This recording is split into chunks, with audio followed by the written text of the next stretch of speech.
Actually, cyclomatic complexity is a software metric used to measure the complexity of a program. Okay, it defines an upper bound of the number of linearly independent paths through a program, and remember, it determines the maximum number of linearly independent paths in a CFG of a program, and does not directly identify the linearly independent path, but it informs approximately how many paths to look for. That means it will not detect how many linearly independent paths are present in the CFG or the control flow graph, but it will, the cyclomatic complexity will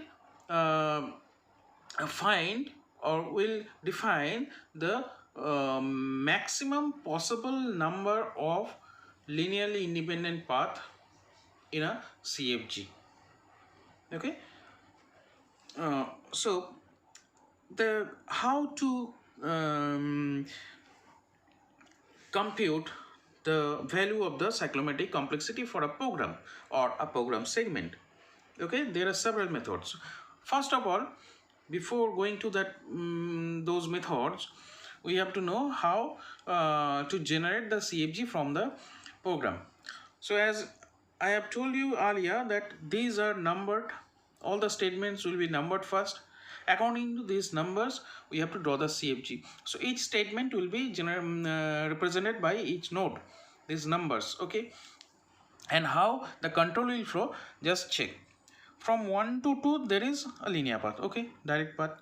Then 2 to 3, yes, 2 to 3. See, in 2 to 3 there is if statement. So x greater than y. If it is true, then it will go to number 4. So 3 to 4. Okay. Again, if it is false, then it from 3 it will directly go to 5, and from 5 it will be this 6, number 6 statement will be executed. So 3 to 5, 5 to 6, and from 6 after the end of the if statement it will go to 7. Also from 4 it will directly go to 7. If it is satisfied, then it will not go to the 5 part, that is the else part. So 5, 6 will not be executed. From 4 directly it will go to 7. That's why 4 to 7 and 6 to 7 there will be edges. Okay, now it is the 7 is the end of the loop. So after the end of the loop, as you can see, while is the entry control loop, so again it will be iterated and it will go to 2. So 7 to 2 until it will be satisfied, it will move in this direction or it will be iterated. Okay, now when this will be false, that is this x not equals to y, will get the answer no. Then from 2 it will that is the end of the loop. So from 2 this body will not be executed anymore, and from 2 it will be directly going to 7, sorry, directly going to 8, right? So from 2 directly 8, return x, and after that at 9, 8 to 9 there will be a linear path. So 8 to 9. So by this way we can draw a CFG. See here in this program segment, branches are there as well as iteration there. Okay, and sequence is also there. Okay, right now for method 1, what is the method 1? Cyclomatic complexity Vg equals to E minus n plus 2p, where E is the number of edges, n is the number of nodes, p is the number of connected components. From what is the number of edges in this graph, we can easily calculate 1, 2, 3, 4, 5, 6, 7, 8, 9, 10. What is the number of nodes? Easily you can find the numbers 1, 2, 3, 4, 5, 6, 7, 8, 9. So E equals to 10 and N equals to 9. Now what is this P? P is number of connected components. So now let us consider this graph. To understand connected component, graph is it is also called connected graph. It is an undirected graph. That means there will not be direction. We don't have to consider these directions. Okay, at least one path is there between any two vertices in the graph. So from D to C there will be at least one path. It may be DEMC or DKC or DKMC or DMKC. Don't consider these directions. It can go to any direction. That means there exists one path. So all these, see, all these nodes are connected to each other, maybe directly or indirectly. See, D and C, there is no direct connection, but their D and C are connected via M or via K. So there is also another path. Now, if we consider these 4 metro cities, they are all connected. Now, consider as a whole India and Sri Lanka. Maybe Sri Lanka has, if we consider 3 cities of Sri Lanka, Jaffna, Colombo and Galle, right? So they are connected because there are roads, but suppose these are roadways, okay?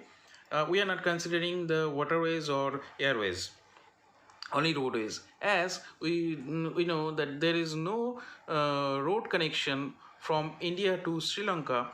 So no two cities from both the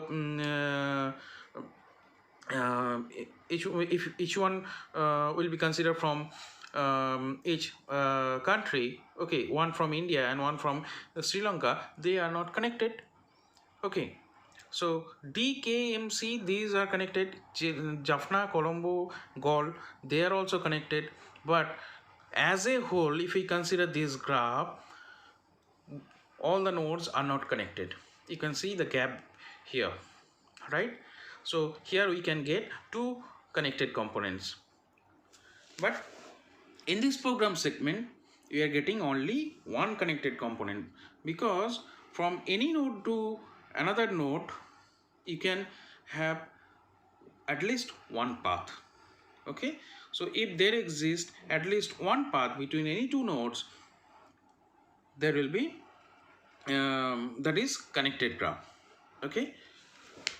Normally in our exam question, we'll get the program segment like where P, most of the time P will be 1. That's why in some book you will find the formula is written like Vg equals to E minus N plus 2. Okay, but it is better to use this P because there can be more than 1 connected components, okay. So here, as we can see in this graph, there is only 1 connected component, so it is 1 only. So as we have got the values from E, N, E is 10, N is 9, okay, number of edges and number of nodes, and P is 1, so we are getting 3 as the value of Vg, right? Now coming to the next method, okay, Vg equals to, that is the cyclomatic complexity, Vg equals to number of bounded areas or closed region plus 1. See, number of bounded region here, this is considered as 1 bounded region, and also 2, 3, 5, 6, 7, 2, this is also another bounded region or closed region. But we cannot consider 2, 3, 4, 7, 8, 2, because see, there is a gap, it is not bounded, okay, there is a path, there is a gap, okay. So as there is open region, so they will not be considered as bounded region. So how many bounded region we can get from this graph? Only 2, 1 and this 2, right? So 2 plus 1 is 3. Again, method 3, cyclomatic complexity Vg equals to number of predicate nodes plus 1. Predicate nodes are actually decision statement, nodes which have the decision statement or the conditions, okay. Now in how many nodes we have the conditions? See,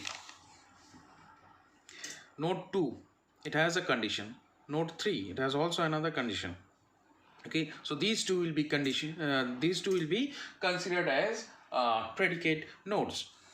And another thing, how to find the predicate node in an easier way, just see, if from some node branches are coming out, more than 1 branches are coming out, then that will be considered as a predicate node, Okay, this is a trick. So say from 3, as it is having a condition, so it can be either true or false, so that's why 2 branches are there. Again, from 2 there is a condition, see, 2 to 3 and 2 to 8, 2 branches. So we are getting 2 predicate nodes in this given in this drawn CFG or control flow graph. So 2 and 3, so number of predicate nodes are 2 here and plus 1, so 3. See, all the by all the method you will get the same value or the same answer. Okay, and if you're not getting the same answer, then there may be some error or fault in your calculation. So they all of them should be same. Now coming to the complexity range, this value can be 1 to 10. If 1 to 10, then it will be high testability is there for that program. If the value is 10 to 20, that is a complex code and medium testability is there. And if it is 20 to 40, then low testability, okay, very complex code. And if it is greater than 4, it is not at all testable. Okay, it needs very high cost and effort. So which one is best? If the value is less than 3, that code can be tested by this MACAP cyclomatic complexity. That code can be tested by white box testing very easily. Okay, so we have to remember these values. So that's all about the cyclomatic complexity, MACAP cyclomatic complexity, as well as the white box testing. Okay, now I hope you have understood what is white box testing. If you have any question, you can ask in the comment section. I will try to answer all the queries. Thank you.